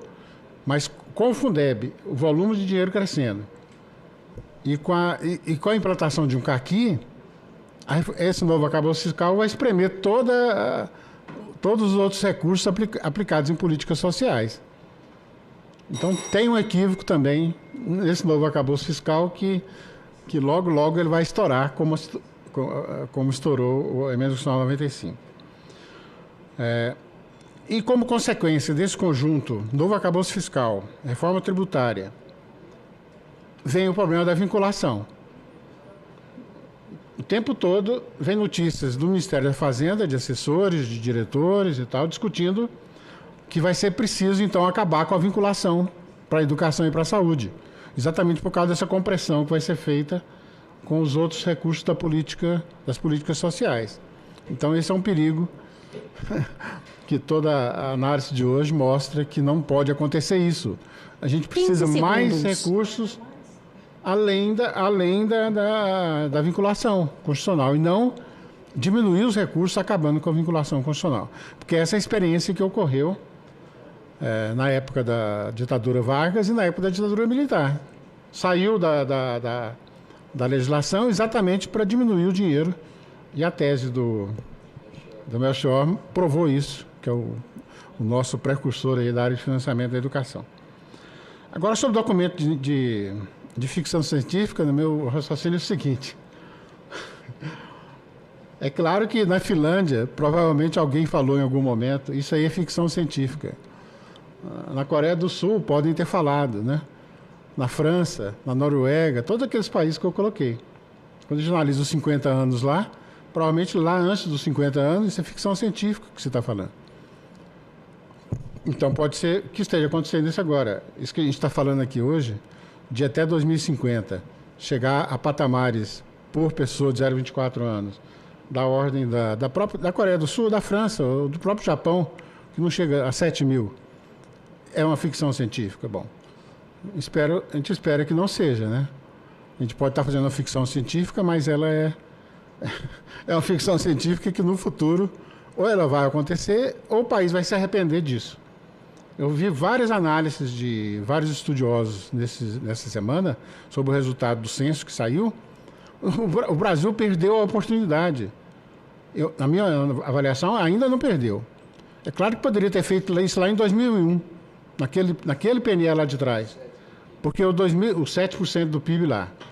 Porque o 2001 é aquela data em que a população brasileira atingiu o máximo de 0,24. De lá para cá vem caindo. Então, já tem uma geração perdida aí nesse contexto. Se o 7% de 2001 tivesse entrado em vigor e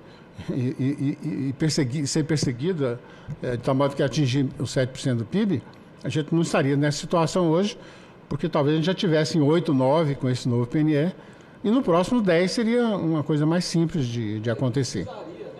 Talvez nem precisaria. Talvez não precisaria, você já poderia começar a diminuir, como aconteceu com esses outros países que fizeram isso há mais tempo. E aí é uma questão política, né? Como o Daniel Cara falou, de projeto de desenvolvimento de uma nação, se vai valorizar esse setor da educação da população ou não. A gente vê a Argentina, os problemas todos que ela vem passando ao longo do tempo. O que está segurando a Argentina? Foi que num processo lá no passado, ela teve investimento em educação. E isso dá repercussão até hoje no processo cultural, educacional da Argentina, né? Então, é essa a defesa que a gente está fazendo. Vamos refletir sobre isso, vamos pensar. Porque chegou a hora de fazer isso. Não tem outra saída. Ou faz agora, ou não vai fazer mais. Não vai fazer mais, porque depois nós vamos ter que fazer igual a Noruega. A Noruega saiu de uma população de 0,24, de um determinado valor, caiu, e depois teve que fazer várias ações para aumentar. Então, a Noruega recuperou a população de 0,24 anos de 50 anos atrás. Até ultrapassou um pouquinho. Então, ou seja, se essa for a opção que o Brasil fizer, daqui 50 anos, 40 anos, os que estiverem por aqui vão estar reclamando disso. Por que esse pessoal lá de trás não fez isso? Não aproveitou toda a riqueza e destruindo o planeta, né? Com o petróleo e gás. Por que não aproveitou essa riqueza toda? Que ajudou a destruir o planeta para, pelo menos, educar a população do povo e melhorar a saúde dessa população. Então, são as reflexões finais. Acho que acabei até extrapolando um pouquinho, mas que a gente fica envolvido o tempo todo com essas análises, discussões. Então, é preciso a gente chamar a atenção para isso, né? E esperar que pessoas e o parlamento se sensibilize para esse caminho aí, que é o futuro do Brasil. Agradecer muito.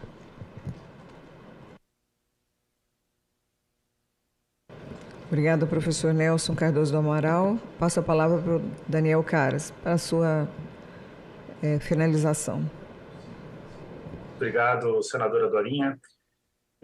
Sobre o Plano Nacional de Educação, eu vou começar por esse tema. Eu dediquei minha tese de doutorado ao fenômeno de descumprimento do plano. E a questão central é exatamente essa, é a falta de compreensão que o Brasil precisa ter de que ou ele atravessa o Rubicão e, de fato, investe em educação, ciência e tecnologia e tenta construir um projeto de país, ou, de fato, ele nunca vai sair do lugar. A minha impressão é que o Brasil, a Laura Carvalho tem razão, ele vive uma valsa. Ele dá um passo à frente, dois atrás, dois à frente, um atrás. Então, tem que quebrar essa lógica de movimentos que não são decisivos em relação à qualidade de vida da população. Mas sobre o plano, para pegar como exemplo de argumento o que o professor Marcelino trouxe, que eu concordo parcialmente, eu acredito que o Congresso Nacional, senadora Dorinha, deveria tomar a decisão de estender o Plano Nacional de Educação, esse plano atual, até o momento em que nós sejamos capazes de construir um novo plano. O governo federal tem dado a impressão de que, após a Conferência Nacional Extraordinária de Educação, em 2, 3 meses resolve um Plano Nacional de Educação. E não vai ser assim.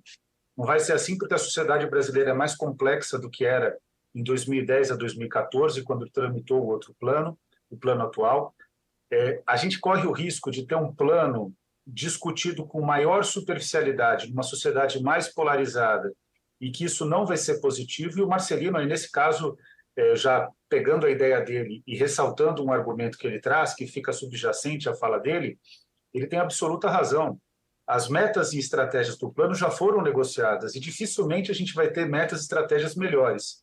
Eu sou crítico ao descumprimento do plano, mas eu vi que está aí presente o Paulo Sena, e o Paulo Sena vai concordar comigo. Eu prefiro ter um plano do que não ter plano nenhum. E prefiro ter um plano ousado do que um plano frágil. Porque qual é o caminho que o Ministério da Educação está tomando nesse momento?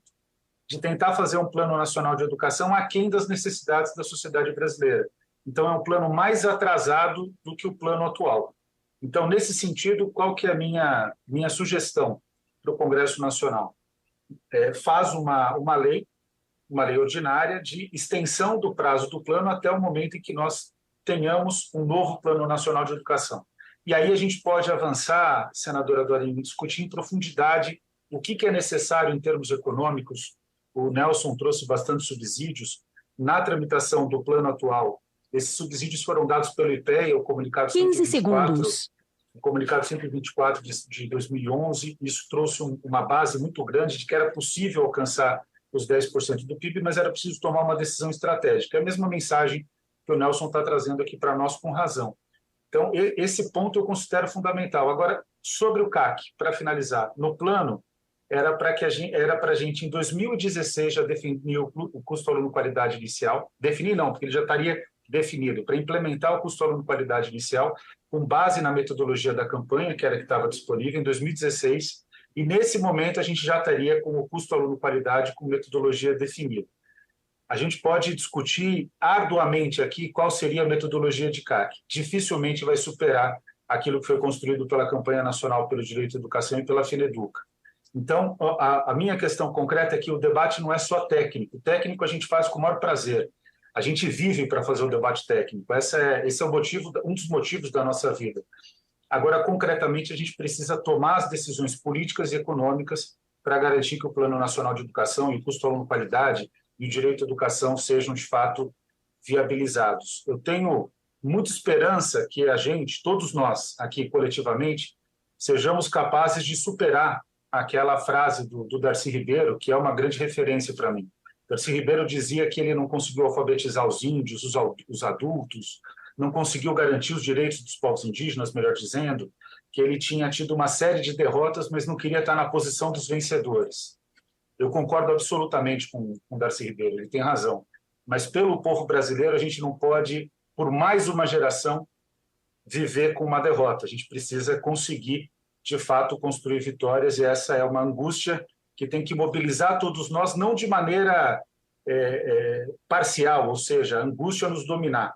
É uma angústia que tem que, na verdade, fazer aquilo que o Paulo Freire dizia, tem que estimular para a ação, tem que gerar esperança para a construção de um novo país, e certamente quem está presente nessa audiência pública, tanto parlamentares como consultores legislativos e os expositores, fazem parte dessa construção de um novo Brasil que passa necessariamente, o Nelson tem razão, por educação, ciência e tecnologia.